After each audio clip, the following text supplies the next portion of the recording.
So are you still waiting for a 12-inch MacBook? Well, I come bearing great news because apparently Apple is actively working on a new 12-inch and it could be joined alongside a new 13-inch MacBook that's supposed to be as cheap as chips. Let's delve in. According to this Korean source, they've seen consistent evidence within the supply chain that two low-cost MacBooks are currently in the works. Apple still hasn't fully committed to mass producing these, but they're heavily considering releasing these at $700 or less because Mac and iPad sales haven't been doing too well, which they're not wrong about. Mac sales in particular have seen a consistent decline in recent quarters, and so I'm sure Timothy isn't very happy about that and will do anything to resolve it. And you know how to fix bad sales? Sell new stuff at dirt cheap prices! And I know $700 isn't exactly dirt cheap, guys, but that would be much less than the current cheapest MacBook Apple sells, which is the M1 MacBook Air at $1,000. And by the way, would like to remind you guys, like this video and subscribe for more content like this, it would be appreciated. Now usually I would dismiss reports like this because, frankly guys, we've been hearing about a 12-inch MacBook revival for years at this point. I remember making a video about this in 2020 and it was supposed to be one of the first Apple Silicon Macs to ever release. And yet every now and then random leakers come out of nowhere and say, hey, do not worry, it's still in the works. But it's been 3 years since we first heard those reports, and we still have nothing. Also, this Korean source has a bit of an iffy track record, I can't lie. So when I first came across this, I just assumed it was some sort of pipe dream that was never ever gonna happen. But this time, guys, there are more credible leakers backing this report. In particular, Mr. Min Chi-kuo is the one who's corroborating with this source and says that yes, Apple might be planning a more affordable MacBook line in late 2024 to boost Mac shipments, with the target being 8 to 10 million units per year, but apparently these models materializing relies on whether M3 is well received or not, since if those models don't sell well, it's gonna trigger Apple's plan to release more affordable models. It is very early days for M3, of course, they just released, and I would say the reception has been fine for the most part. No one's really blown away by these new Macs. They're literally the same as the last models, but now come in a fancy black option.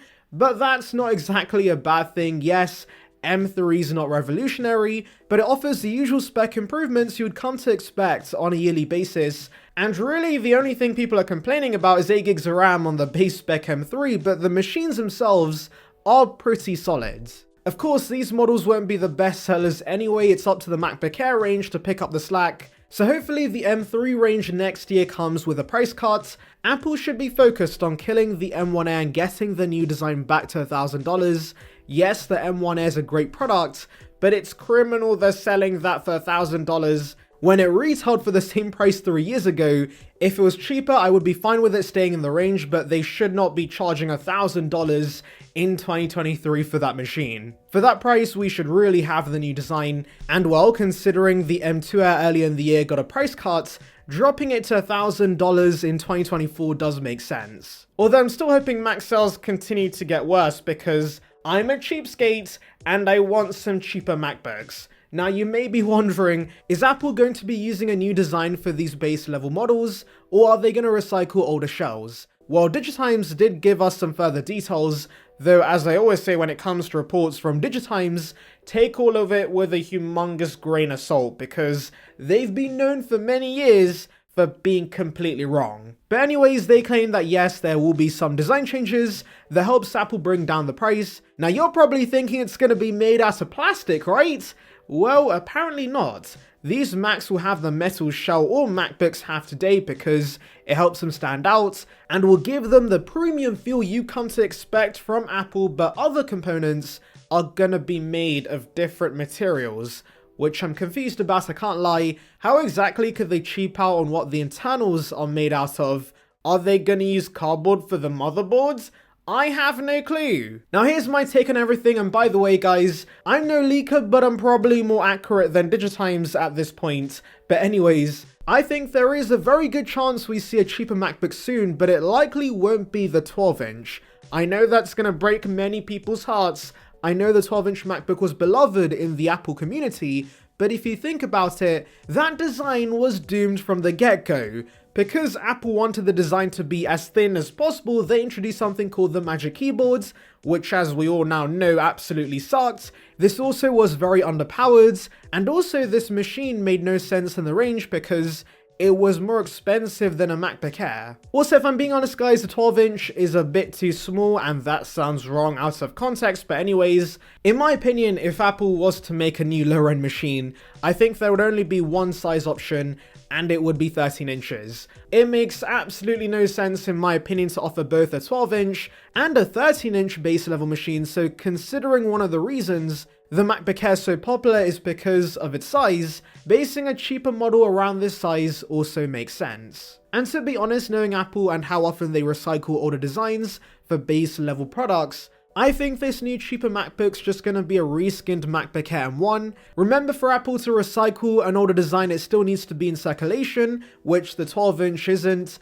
It hasn't been for many years, but they still produce the older MacBook Air design, and visually it looks old enough compared to newer models, and so I could see them removing a few things and keeping that in the range as the new base level model. Now what could they remove? Well, the display is one of the more expensive components of a MacBook, so I could see Apple removing True Tone. That was something the base iPad left out for years, till the iPad 9, so removing that will undoubtedly bring down the price, and I don't think many consumers would miss True Tone. Also, I don't think there'll be P3 support on this, like there isn't on the base iPads. The next thing I could see them downgrading is unfortunately the storage on this machine. Now I don't think RAM's gonna drop below 8 gigs because that's already the very minimum you ideally want with macOS, but I could see Apple giving us 128 gigs of storage on this cheaper version. Now technically Apple already sells a 128 gig MacBook Air to those in education, so I could totally see Apple doing this for a consumer level base model,